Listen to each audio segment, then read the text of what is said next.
Hello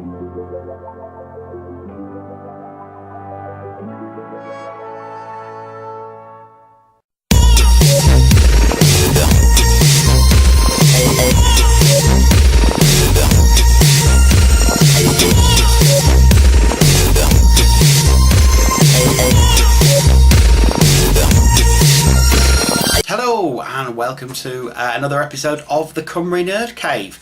Hello to you, how are you doing? Hope you had a good week, everybody. I haven't been doing much this week. Did an episode of the podcast on a very strange sitcom called Hi Honey, I'm Home. Go listen to Back to the 80s for that. Other than that though, I've just been sort of chilling out, working, doing the usual, you know, what you got to do to get by, that kind of thing. I'm working hard for the money, yes, hard for the money, etc. and so on. But I thought I'd do a quick video this week because there's something I've been wanting to sort of look at, and I keep promising it to people that I will have a look at this sort of thing.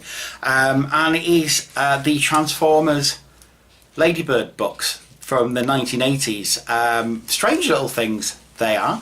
Usually came, but not always, but usually came with a tape from Pickwick Telltale. And they were, I'm sure they were UK produced things that, they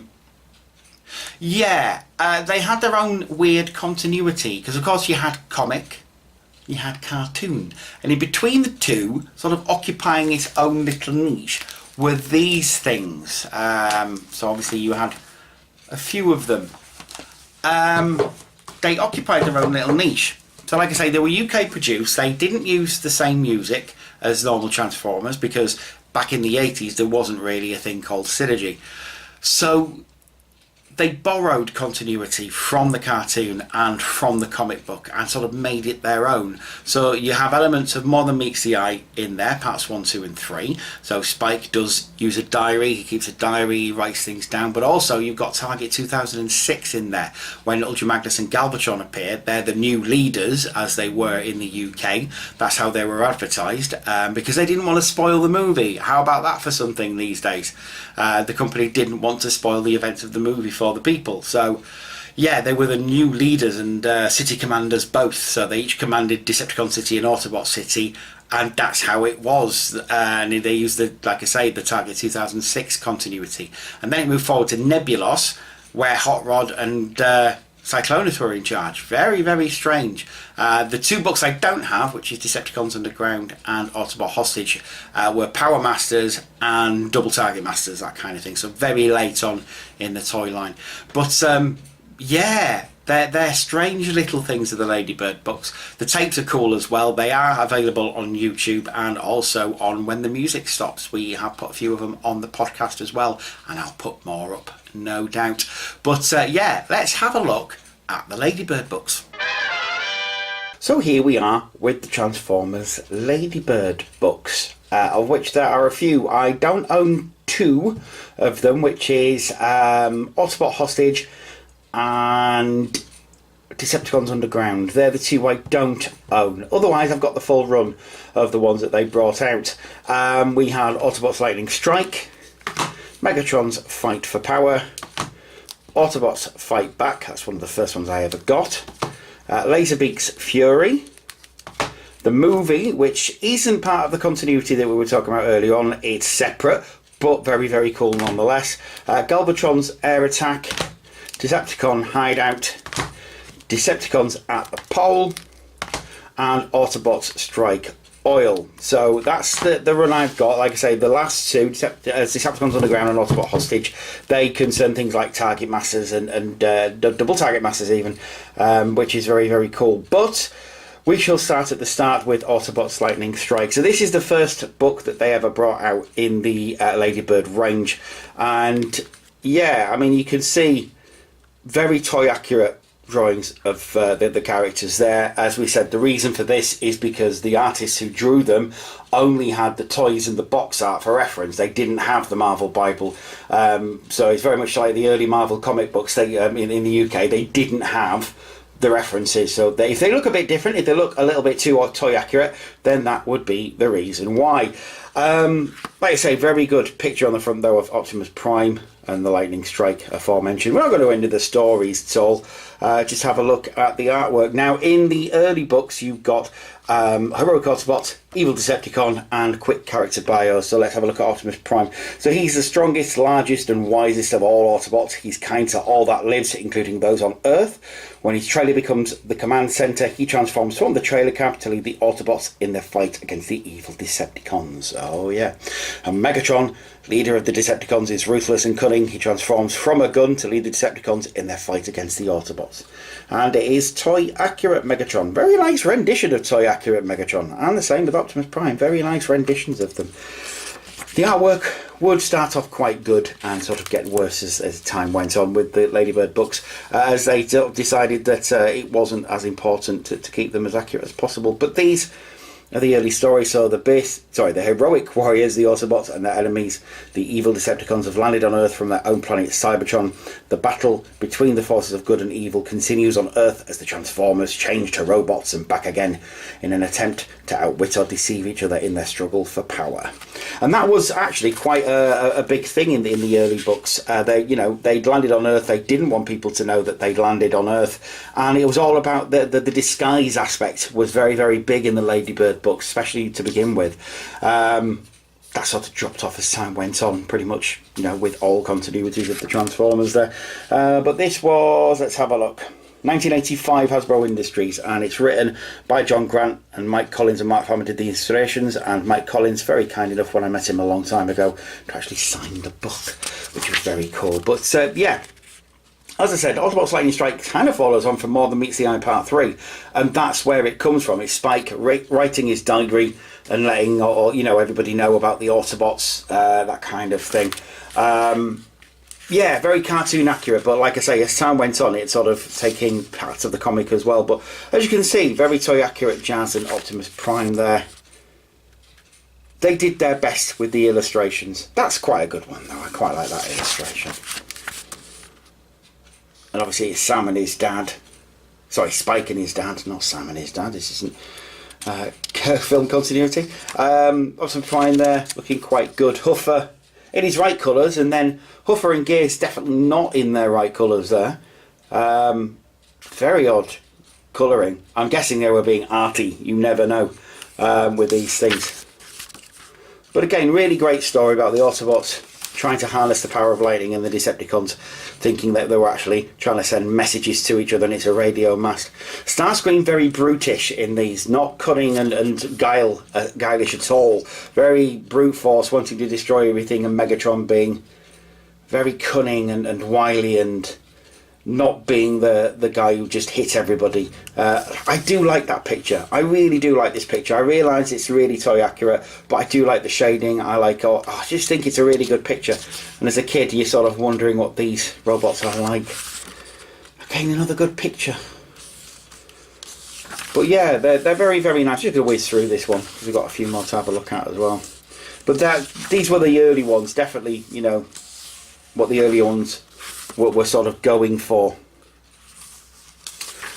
Very Earth-based, very almost episodes of the cartoon almost they were going for, with Autobots and Decepticons misunderstanding Earth. Another great picture of Starscream there. I really, really like that one. Just really nice illustrations in this one. That's really good. With all the Decepticons being thrown back. Like I say, you could get these on tape as well. Very nice one of Ravage and Megatron looking pensive there. You could get them on tape as well.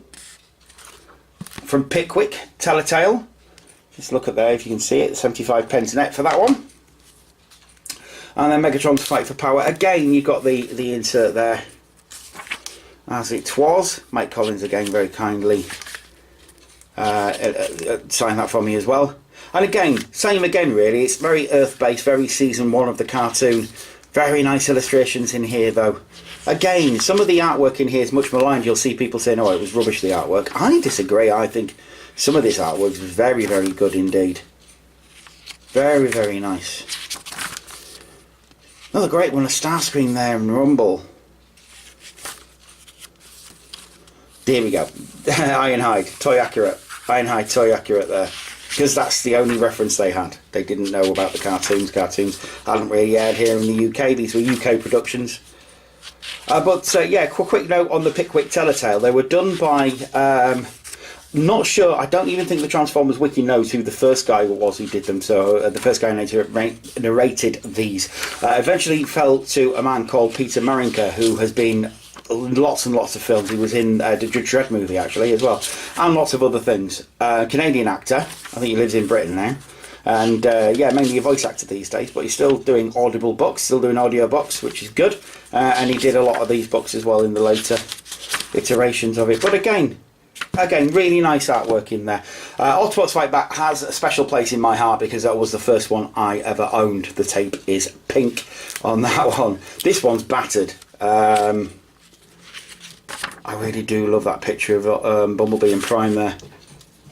This also had a great part where Ravage chases after Bumblebee. That's such a great picture. I love that picture of him transforming. Also, the transforming sound, you had two. It wasn't the usual. It was the one which was this one, which went, well, something like that. And then the other one, as of sort of Laserbeak's Fury, went.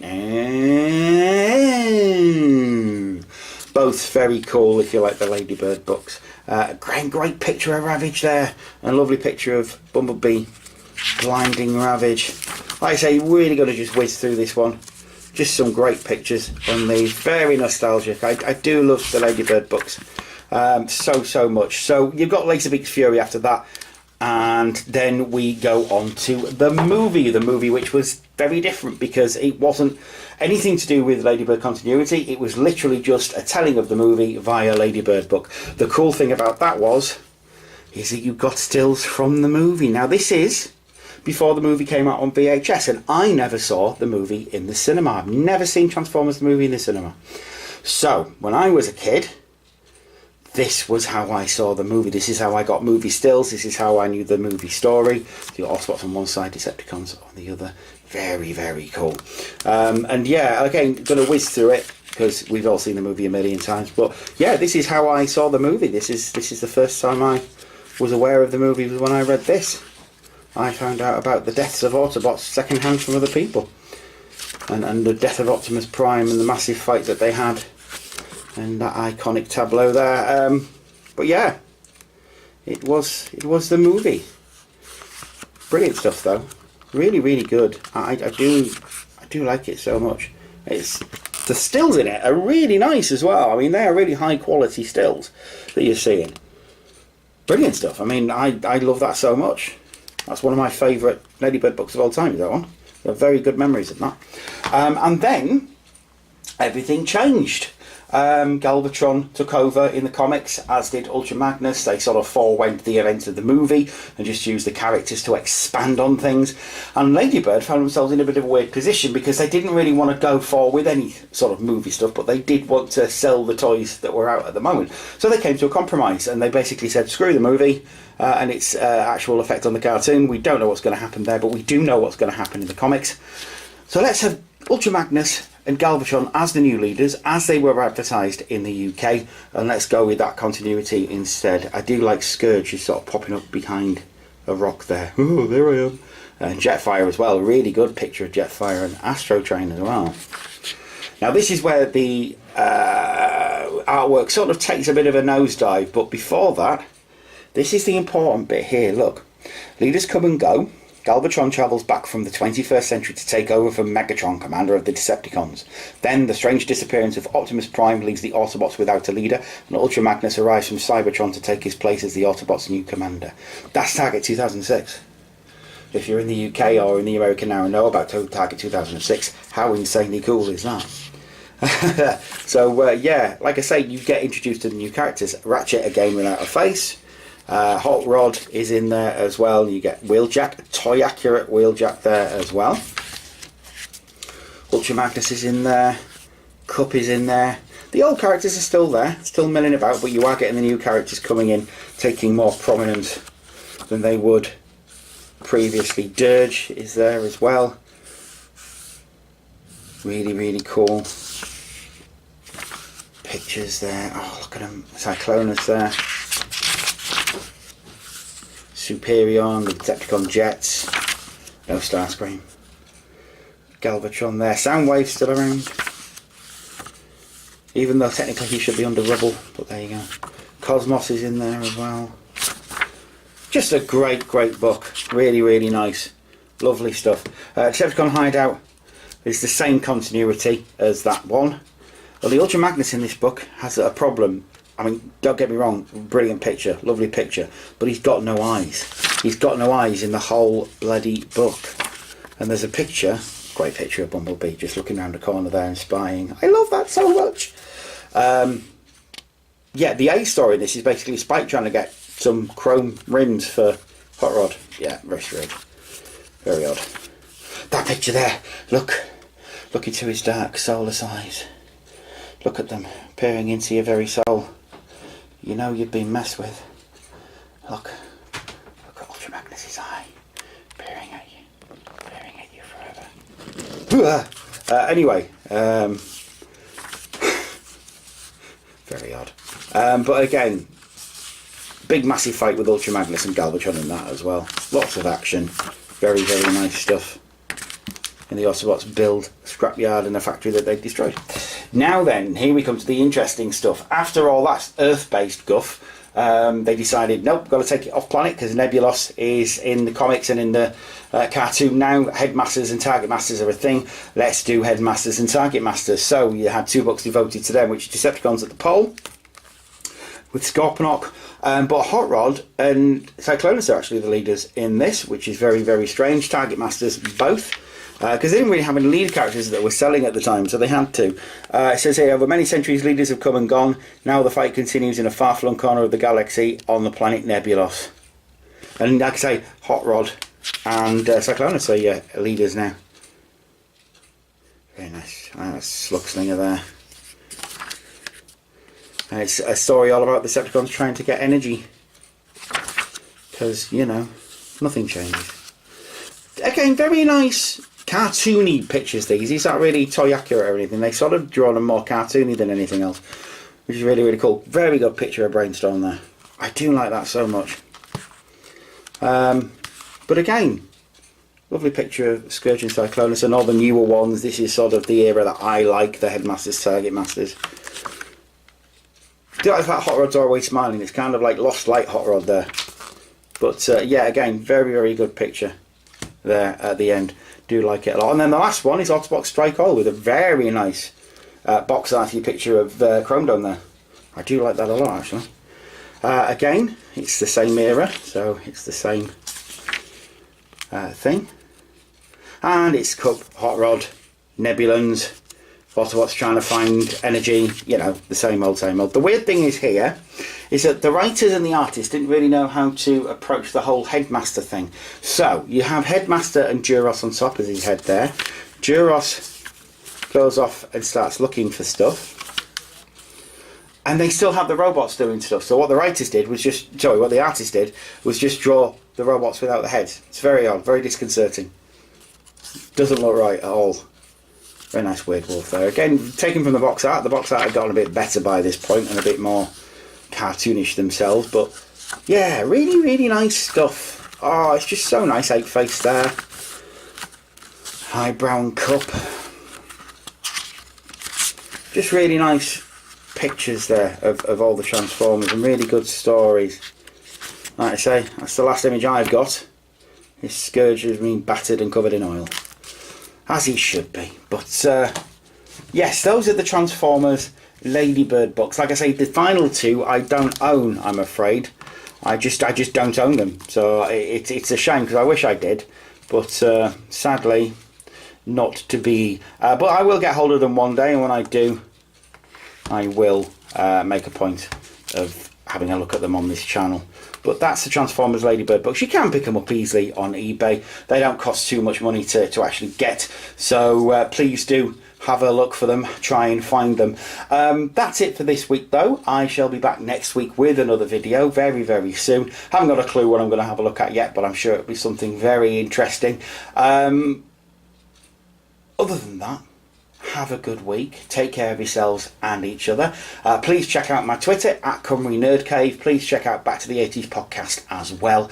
And also check out the Facebook page, Cymru Nerd Cave. I'd like a lot more people on there, please, if possible. Take care of yourselves and each other. Have a good week. Bye-bye for now.